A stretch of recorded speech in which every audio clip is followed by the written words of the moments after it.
Praise the Lord, यीशु मसीह के नाम में आप सबकी सलामती हो। हम गिनती के 20वें बाब में पढ़ते हैं जहाँ पर इस्राएली जमात मूसा से पानी मांग रही होती है और खुदा मूसा से बात करता है और कहता है कि जमात को इकट्ठा कर और एक चट्टान के पास जाता है मूसा और खुदा उसे कहता है कि तूने चट्टान से बोलना है और वो चट्टान पानी देगी। लेकिन मूसा क्या करता है, अपना हाथ बढ़ाता है और अपनी लाठी को 2 बार उस चट्टान पर मारता है।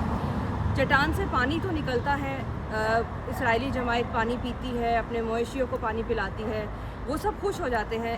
खुदा का हुक्म ये होता है कि मूसा को उस चट्टान को बोलना है, लेकिन मूसा उस चट्टान पर लाठी मारता है। क्या मैं आपको बताना चाहती हूँ, खुदा उस वक्त भी मूसा को ये बता सकता था कि मूसा रुक जा, क्योंकि मैंने तुझसे कहा है कि चट्टान से तुझे बोलना है। खुदा ने उसे उस वक्त नहीं बोला क्योंकि खुदा चाहता था कि जो मूसा को मैंने हुक्म दिया है, मूसा वो उस पर अमल करे। मूसा को उस चट्टान पर लाठी मारने के लिए क्या सज़ा मिलती है कि मूसा वादा की हुई सरज़मीन पर नहीं पहुंच पाता। 1500 साल बाद मूसा उस सरज़मीन पर उतरता है जहां पर हम देखते हैं कि यीशु से जो 2 शख्सियत मिलने आती हैं, उनमें से एक एलिया होता है और दूसरा मूसा होता है। क्या मैं आपको बताना चाहती हूँ कि हमें खुदावंद की फर्माबरदारी करना बहुत ज़रूरी है। अगर खुदा हमें माफ़ करना सिखाता है तो हमें माफ़ करना बहुत ज़रूरी है। अगर खुदा हमें गुनाह से दूर रहना सिखाता है तो हमें दूर रहना गुनाह से बहुत ज़रूरी है। खुदा ने ऐबजोई से मना किया है तो हमें खुदा में होते हुए ऐबजोई ना करना बहुत ज़रूरी है। हर वो चीज़ जो कलाम हमें सिखाती है कि हमें नहीं करना, हमें उससे परे रहना या उससे मना रहना बहुत ज़रूरी है।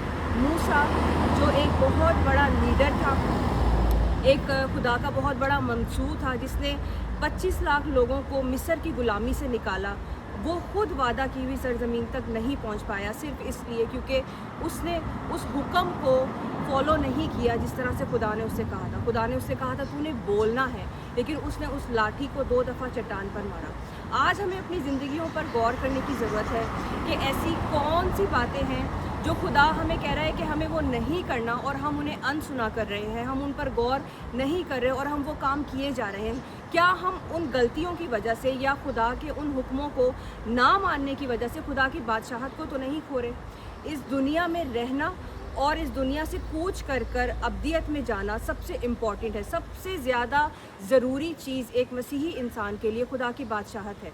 और हम ये गलतियां करते हुए क्या उस चीज़ को अपने आप से दूर तो नहीं कर रहे? क्या बादशाहत का या अब्दियत का दरवाज़ा अपने ऊपर बंद तो नहीं कर रहे? अगर ऐसा है तो हमें अपनी ज़िंदगियों पर गौर करने की ज़रूरत है कि कौन सी ऐसी चीज़ें हैं, कौन सी ऐसी बातें हैं, कौन से ऐसे हुक्म हैं या कौन से ऐसे लोग हैं जो हमें खुदा की बादशाहत से दूर करे हैं।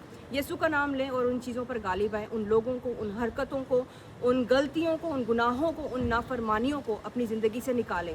खुदा के साथ बने रहें, यीशु के साथ बने रहें ताकि उसकी बादशाहत को हम ना खोएं। God bless you all.